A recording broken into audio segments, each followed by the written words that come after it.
Dry Prong is a small, isolated community nestled in the dense woods of Louisiana. Small towns seem like they're safe, it's a close-knit community, and that's really appealing for people that especially want to raise a family. When a crime this insidious happens in a small community, people are shocked. This type of crime is almost sadistic in nature. Not only did they inflict the damage, but they watched their victim suffer for weeks.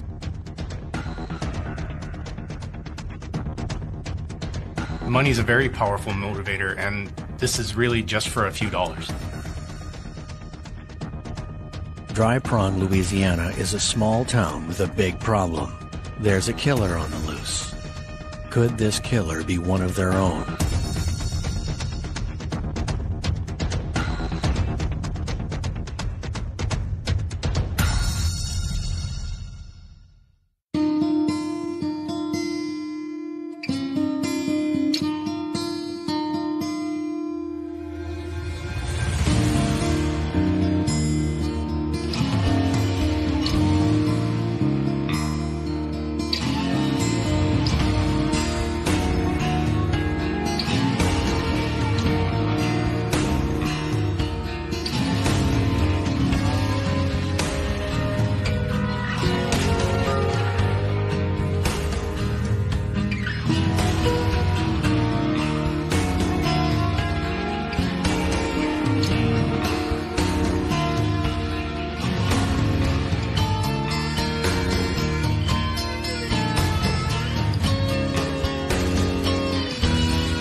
Dry Prong, Louisiana, named after a water wheel that came up bone dry in the 1870s.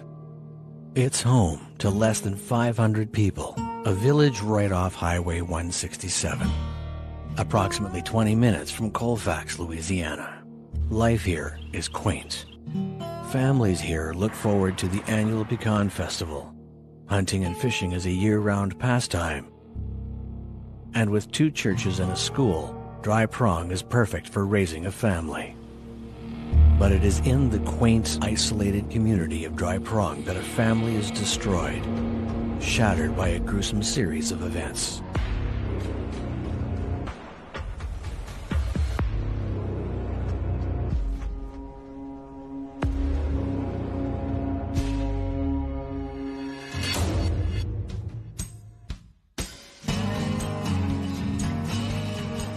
Barbara Smith is only 31 when she moves back to Louisiana from Texas. Barbara returns to her hometown a broken-hearted widow with 3 children to raise. Despite her tough circumstances, she quickly becomes a part of the community by joining the local Baptist church. Barbara lost her husband at a very young age and returned to her hometown with her 3 children. She raises her children on her own. She's known to be a great mother, a hardworking woman, and everyone in the town loves her. Barbara finds a job as a manager at a bakery and stays for 24 years until she retires, raising and supporting her children on her own. 2 of her 3 children, Dennis and Kimberly, venture off into the world, but her son, Marlon Keith, returns to Dry Prong to care for her. Marlon Keith Smith. He was well-liked and respected. He was a hardworking, dedicated employee at an auto body shop, and he took care of his mom. He has worked at the same auto body shop for 15 years. A steady, skilled, and reliable employee. Keith is a really well-liked member of this community. He's a skilled auto mechanic. He also lives with his mother and takes care of them, and both of them are really well-liked in the community. He's an auto body guy, and he has a very meticulous work ethic. People have to come to see him, and he knows, a large number of people in the community. Hard-working and personable church-going folk. Prior to the fall of 2003, Keith is spending most of his time caring for his mother, working at his auto repair shop, and basically living a very quiet life.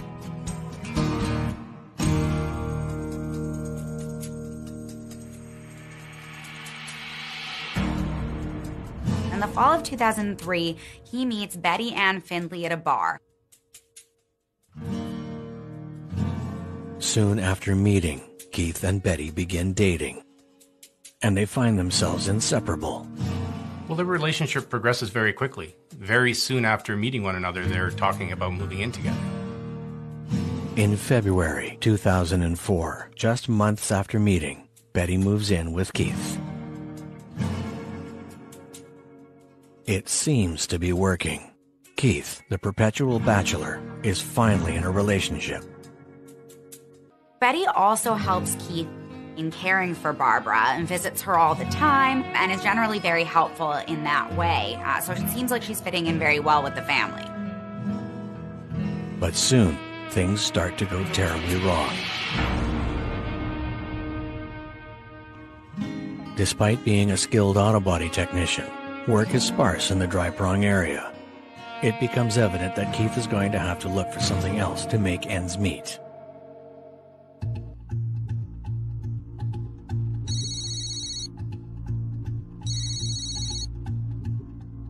Nine months after Betty moves in, Detective Seduth of the Grant Parish Sheriff's Office receives a phone call. Billy Nugent, Keith's uncle and Barbara's brother-in-law, hasn't seen or heard from Keith in 3 weeks. In response, Detective Seduth calls Betty. Betty explains that Keith is in New Mexico working on a construction site, and has been since October. Betty tells investigators that Keith is working in New Mexico and that he usually calls to check in every Wednesday. She tells police that she'll ask Keith to contact Billy and let him know he's okay within the next few days. So Billy decides that he's going to wait to see whether or not Keith calls and give Betty the benefit of the doubt before making a formal missing persons report. When it comes to filing missing persons reports, every jurisdiction is a little bit different. They typically expect a member of the family or a very close friend or somebody who knows the missing person very well to make that report. After speaking with Betty, Detective Seduth checks back in with Billy Nugent. Billy mentions something else to the detective, that Keith's mother Barbara has been experiencing strange medical issues. Billy is very close with his sister-in-law. Billy also tells officers that in the past month or so, Barbara has been experiencing a large number of health issues, and he's actually obtained a power of attorney over her. So what a power of attorney does is it gives someone else the ability to make financial and medical decisions for someone who doesn't have the capacity to do that for themselves anymore. He checks in on her daily. He recounts the events of the past month to the detective. In the late fall of 2004, Barbara becomes sick, showing strange symptoms. Barbara's speech is slurred and she has a difficult time walking. Over the next few days, according to Billy, Barbara's symptoms become progressively worse. Betty visits often to help care for Barbara. This is unusual for her, and they finally make the decision to take her to the hospital to get her checked out.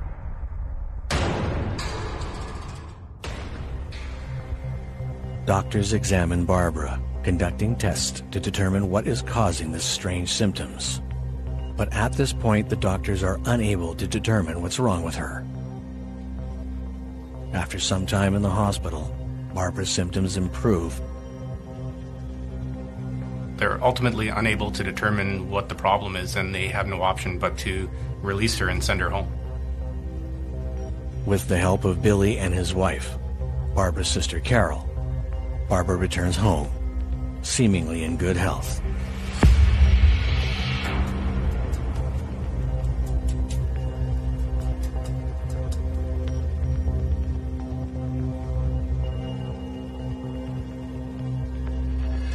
Soon, Barbara becomes ill again.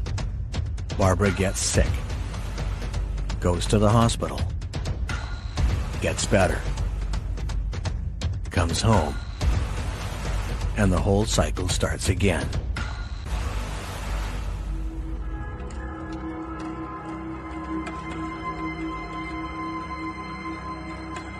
So it certainly seems like there's a pattern here. Barbara gets sick again, goes back to the hospital, and gets better again. Eventually, Barbara goes back to the hospital, and they finally run a series of toxicology tests. The results are quite shocking because it finds that she has various amounts of pills that are in her system, such as opioids, and the prescription medication that Barbara is on does not match what the toxicology shows within her bloodstream. She's a 71-year-old woman, and the number of opiates in her system is indicative of either hardcore abuse or that something else is going on. The family suspects that Betty is involved with this somehow, but actually Betty has been under investigation for some time now, but not for poisoning Barbara.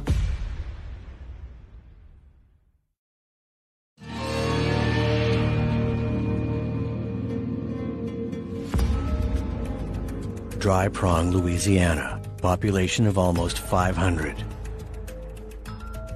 For Barbara, it's been a month of mysterious symptoms and repeated hospital visits.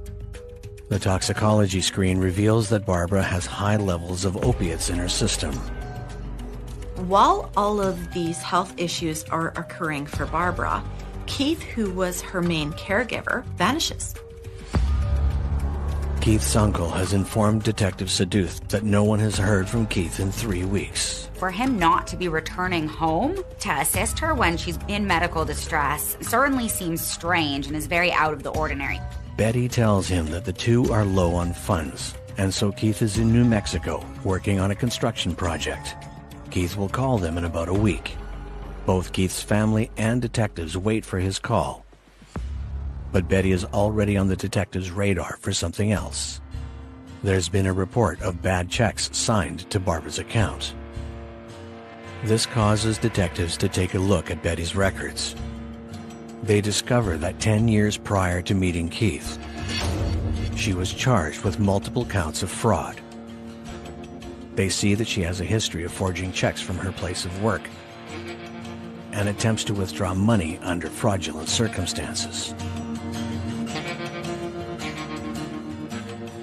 In 2002, Betty was charged with identity fraud, and she was convicted and sentenced to 1 year of hard labor.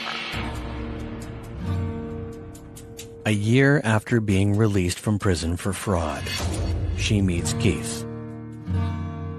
So what Keith was unaware of when he met Betty was that she actually has a criminal record and has actually spent time in jail for those offenses in the past. Individually, the offenses themselves aren't overly serious. But when you take into account the fact that they are repeated over and over again, it could point to the fact that you're dealing with a serious habitual offender.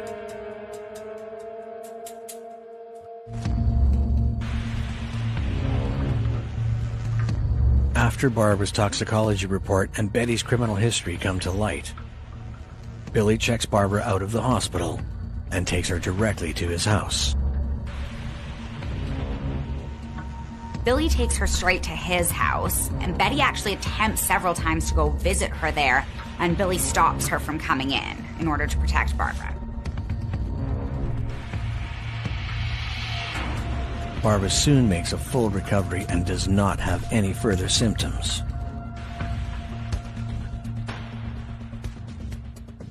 In November 2004, Barbara is going through her checkbook and discovers that 5 checks have been forged from the checkbook. She did not write these checks. At this point, investigators believe that Betty has been stealing checks on her frequent visits to check up on Barbara. Barbara worked her entire life for the little money she has. The $3,000 Betty steals from her is probably almost everything she has. The family also believes that during these same visits, Betty has been poisoning Barbara. The belief is that whenever Betty visited Barbara, not only did she obtain the checks and forge them, but she was also slipping some sort of intoxicant into her tea.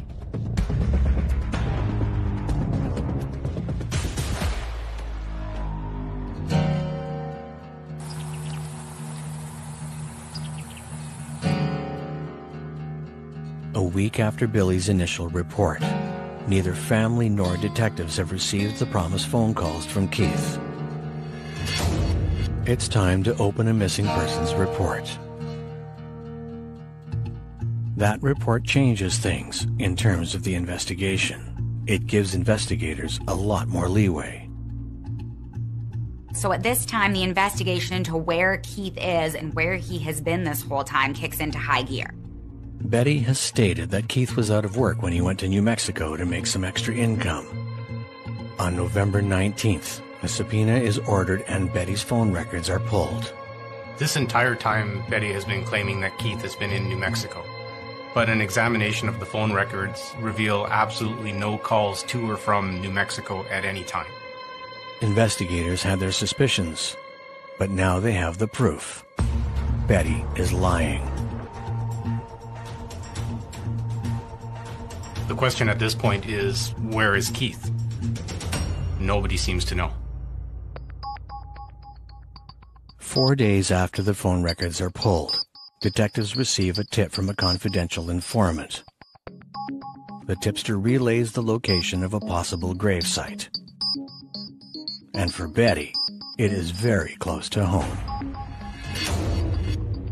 In a missing persons case, when you have no idea what's happened to this person, it's very important that people come forward. We refer to these people as tipsters. They call with all types of what they think is important information, and police have to be cognizant of all of it, and they need to take it all into account. But this particular information is very specific, and it relates to what could potentially be very damning physical evidence. So in this case, an anonymous tipster contacts police and tells them that they saw a strange hole in Keith's backyard, and also testify that they saw 2 bloody pillowcases being removed from the residence. Not only does the informant tell the police about the 2 stained pillowcases, but actually delivers the stained pillowcases to the police. Detectives quickly obtain a search warrant on Keith's house.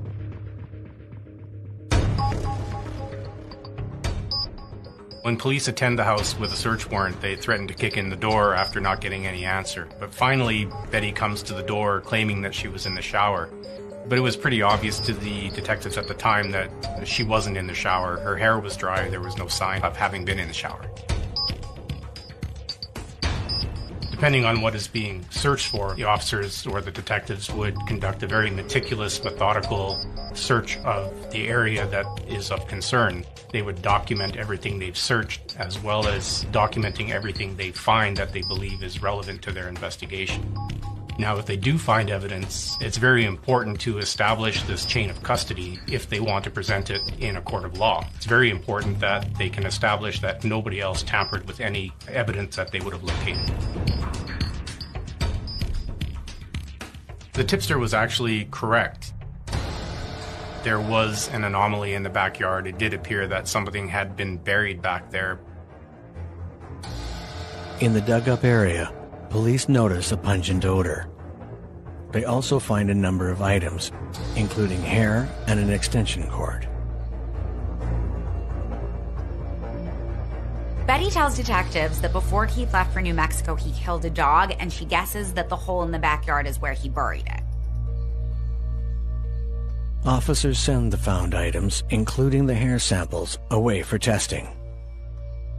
Even though authorities discover what looks like a grave in her backyard, they still don't have enough to arrest her. At this time, detectives don't have enough evidence to charge Betty in relation to Keith's disappearance. However, they do have enough evidence to charge her with forgery. So at this time, they charge her with forgery so that they can at least hold her in custody while they continue to investigate Keith's disappearance and also keep her away from Barbara. On December 7th, Betty is arrested on a total of 16 counts of forgery, gathered through 2 separate investigations by 2 counties. She is taken to Rapids Parish Jail.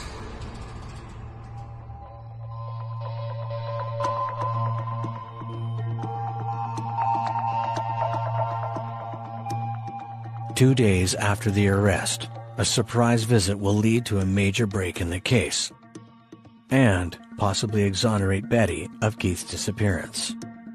Betty's sister, Janet, arrives at Detective Sedooth's office unannounced.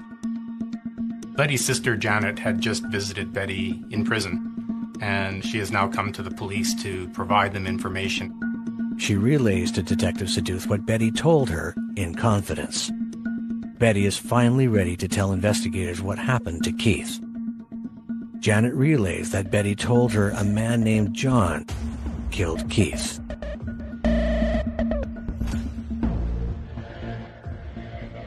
Janet explains that she, in fact, knows John very well and had been in a romantic relationship with him, as had Betty.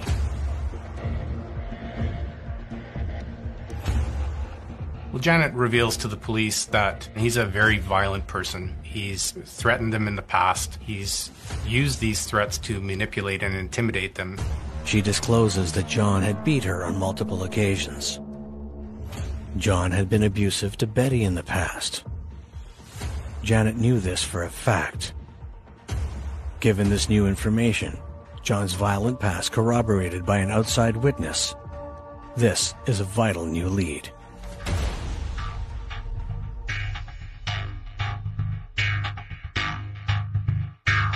Now, after the police speak with Janet, they immediately request an interview with Betty, and she gives them a full rundown of what transpired that night.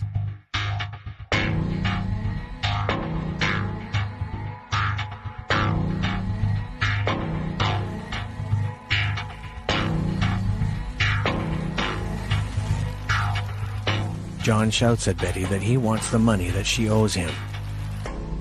She tells him that she doesn't owe him any money and demands that he leave.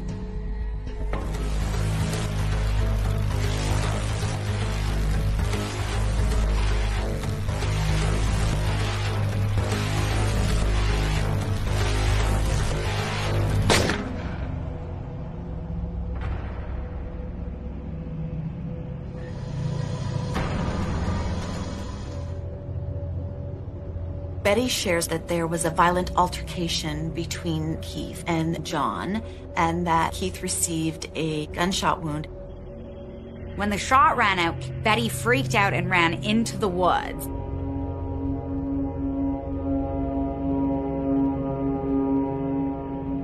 Betty claims that she hides in the woods for hours, waiting for John to leave. She finally hears a car start and drive away. She hides for another few hours, then returns to the house.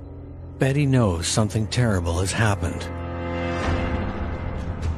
After the gunshot and a few hours have passed, Betty returns to the home, and she finds that Keith isn't there.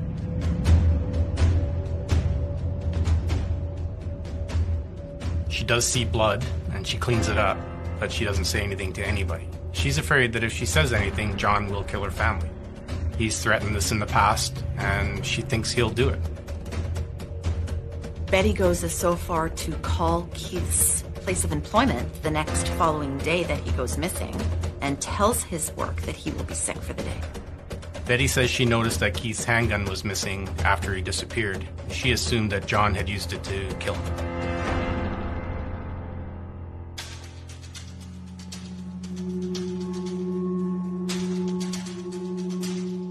Betty tells police that it's possible that John dug the hole in the backyard while she was hiding in the woods, tried to bury Keith in it, and then discovered that the hole was too small.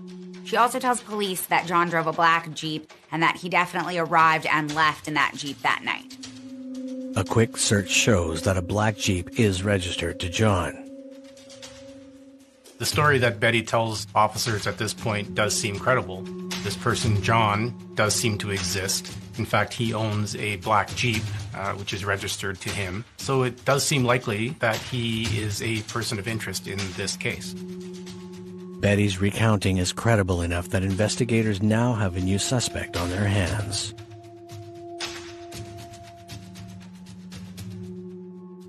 Days after interviewing Betty, Detective Montgomery speaks with John.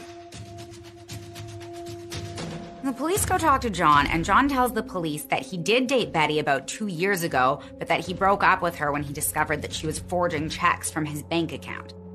Detective Montgomery then tells John of the allegations Betty made against him. He seems baffled. He claims he didn't even know Betty was living in Dry Prong and hadn't seen her in a year. Obviously, he could be lying about not knowing where she lived. So Montgomery asks him what kind of car he drives. John says a white Ford pickup.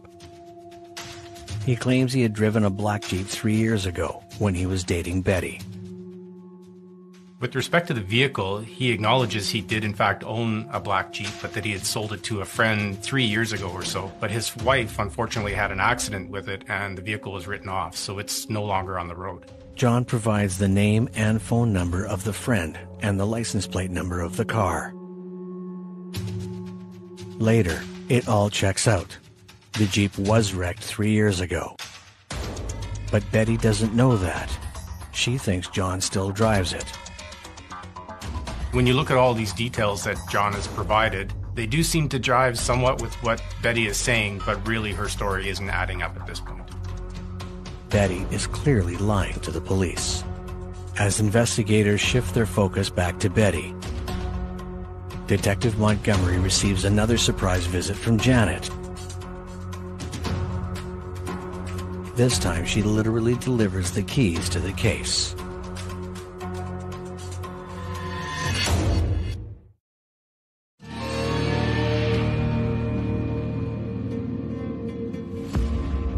Dry Prong, Louisiana. The area is known for its 54-year-old pecan festival. Dry Prong and the surrounding communities converge on Colfax every first week in November for what's become a major attraction that celebrates pecan farming and harvesting in the area. But not everything here is idyllic. There's a new development in the disappearance of Marlon Keith Smith. Betty's sister, Janet, tells police that Betty has relayed to her what actually happened on the night of Keith's disappearance. An ex-boyfriend of both Betty and Janet, a violent, abusive man, visits Betty and shoots Keith.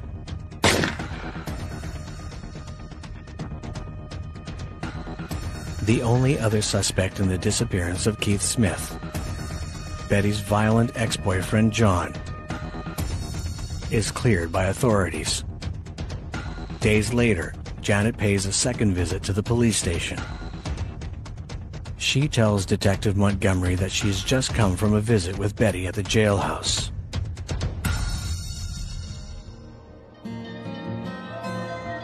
Janet begs Betty to stop lying and tell investigators everything she knows.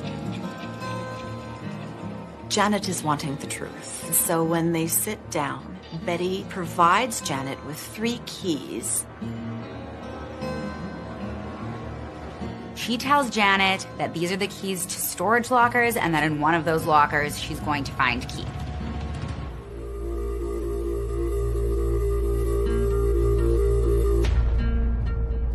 Betty should not have had these keys in prison. How she got them there, no one really knows. Prisoners often smuggle things into jail or into prison.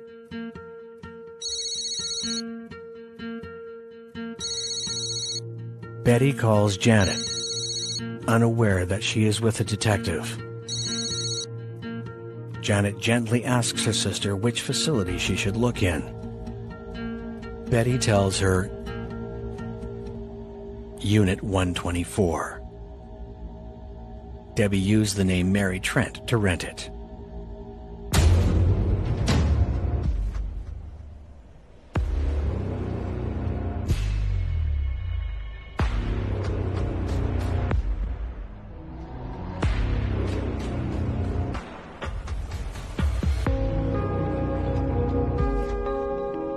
So investigators seek out Unit 124. Investigators that are at the scene don't even have to enter before they smell a very pungent and offending odor coming from that unit. Detective Montgomery applies for the search warrant while the scene is secured.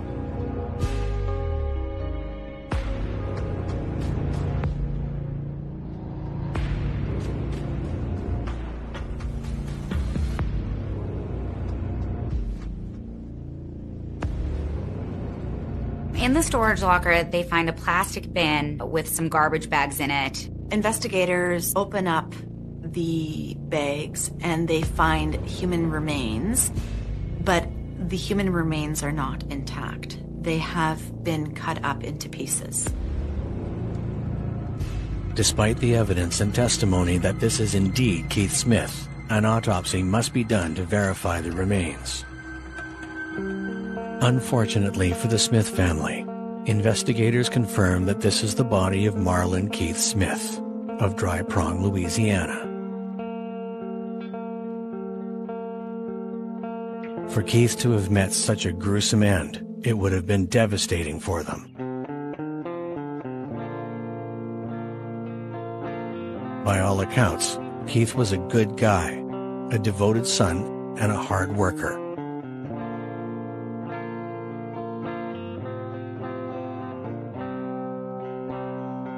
For him to have met this kind of end is horrific. It would have been devastating for Barbara.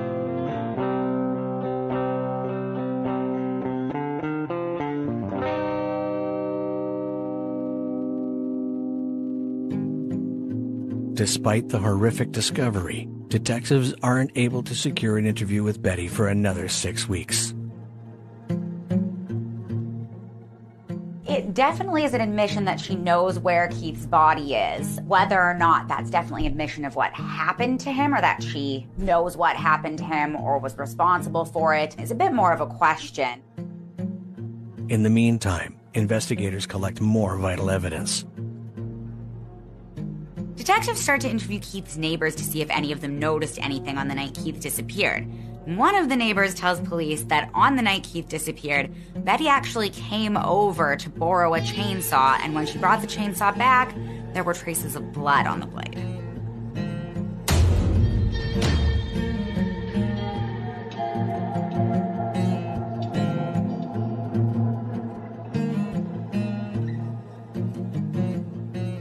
Items that displayed potential blood splatter are taken, under warrant, from the home.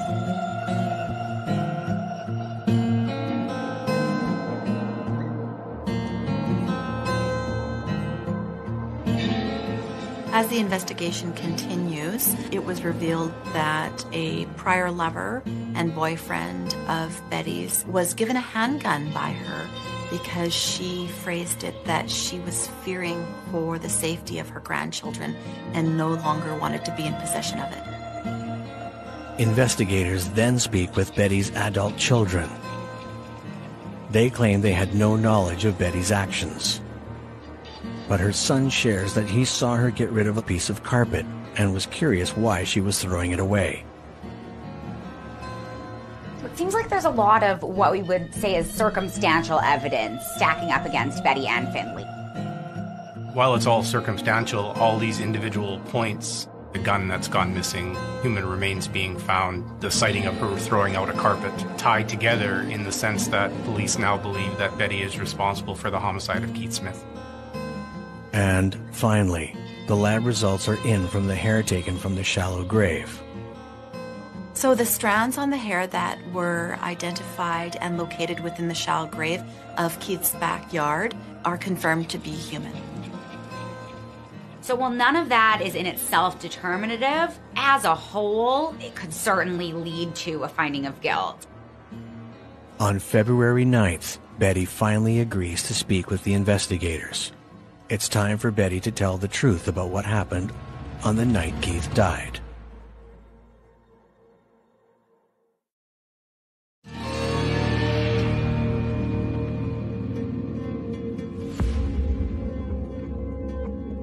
After Betty hands over the keys, Keith's remains are found in a storage facility.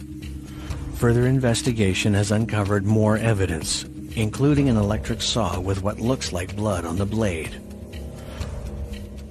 Police also collect blood splatter evidence from Keith's residence. Investigators interview Betty for the first time since the gruesome discovery of Keith's remains. At this point, it's time for her to finally come clean and tell the detectives what actually happened.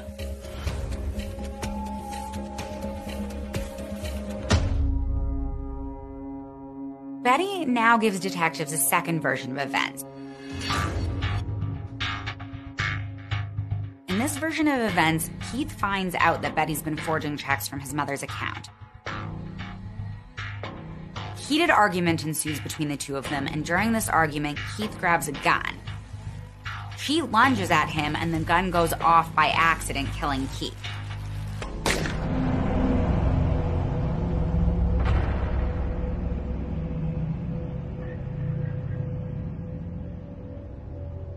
Betty claims she lost her senses and didn't know what to do.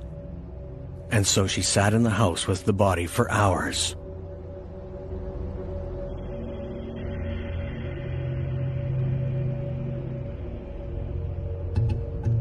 She decides to wrap Keith's body in a quilt and drags it onto the porch.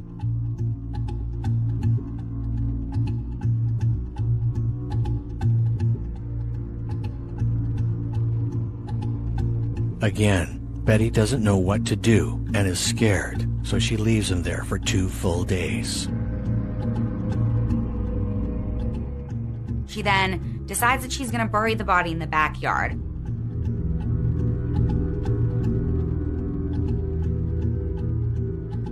So Betty buries Keith, but a week later it becomes pretty clear that the hole is too shallow. This point is when Betty says that she went to the neighbors to borrow a chainsaw. Betty then explains that a week after burying Keith, she rented a storage bin.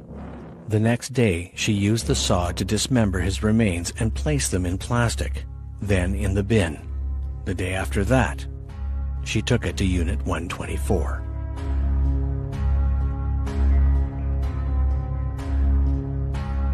On December 23, 2004, 9 days after Keith's remains are discovered, Betty is transferred to the Grant Parish Jail. So based on this new version of events, Betty is formally charged with second-degree murder. First-degree murder generally is murder with intent and premeditation. Second-degree murder is still culpable homicide, but generally it lacks evidence of the premeditation that's required for a first-degree murder charge. You know, Betty's always been involved in somewhat petty crimes like identity theft and fraud, the forging of checks. Second-degree murder is a serious offense, and now she's staring down a life sentence.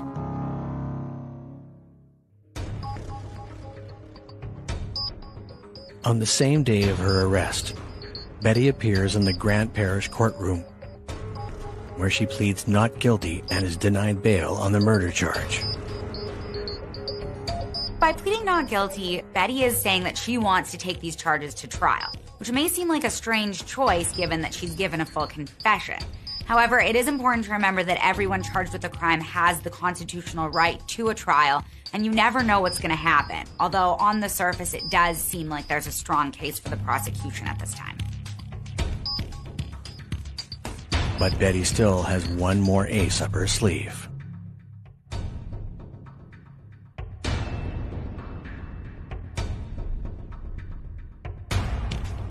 Betty is formally charged with second-degree murder for killing Keith Smith. She pleads not guilty. It seems like an open and shut case. Legally, you'd be pretty confident that the jury would find her guilty. But Betty tries one more time to evade punishment.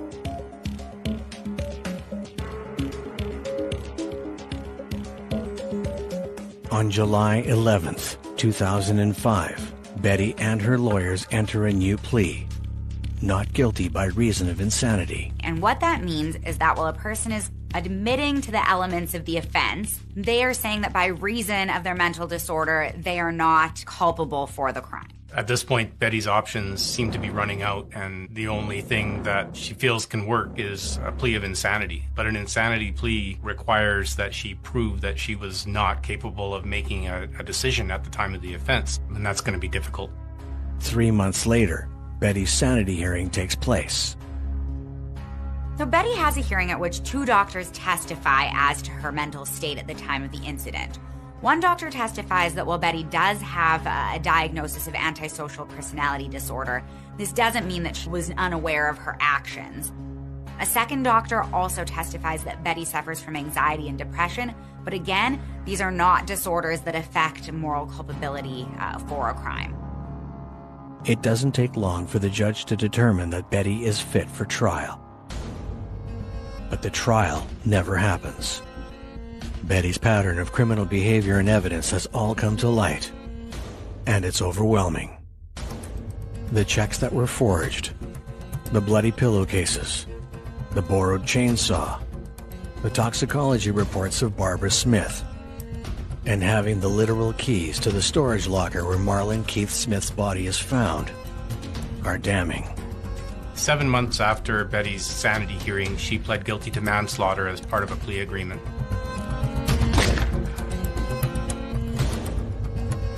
She also pled guilty to attempted second-degree murder for the poisoning of Barbara Smith, 16 counts of fraud, as well as obstruction of justice for lying to investigators about the phone calls to Keith. This is a long list of offenses, and they're serious offenses, so the expectation is here that Betty will spend a long time in prison. In the end, Betty is convicted of second-degree murder and receives a sentence of 48 years hard labor. Betty appeals her sentence, arguing that it was unconstitutionally excessive and that the trial court failed to consider her mental illness. But the decision is affirmed.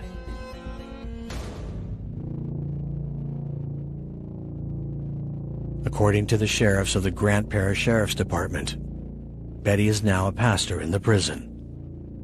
Authorities are concerned about this as she is considered to be extremely manipulative.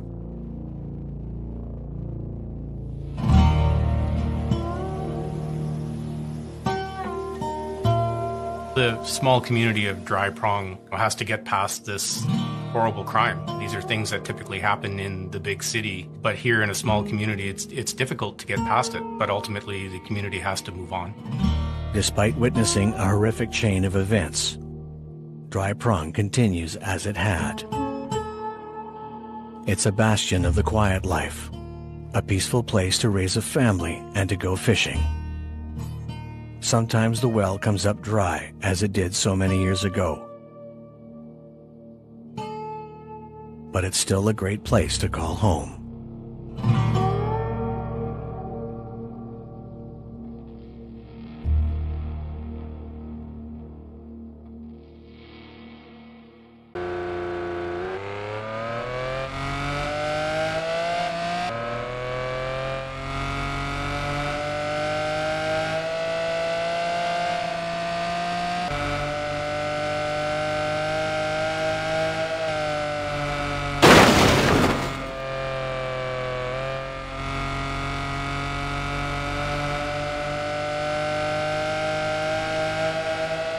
It is a speed limit enforcement of 100 kilometers ahead of about 400 meters. It is a speed limit enforcement of 100 kilometers ahead of about 200 meters.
It is a speed limit enforcement of 100 kilometers ahead of about 400 meters.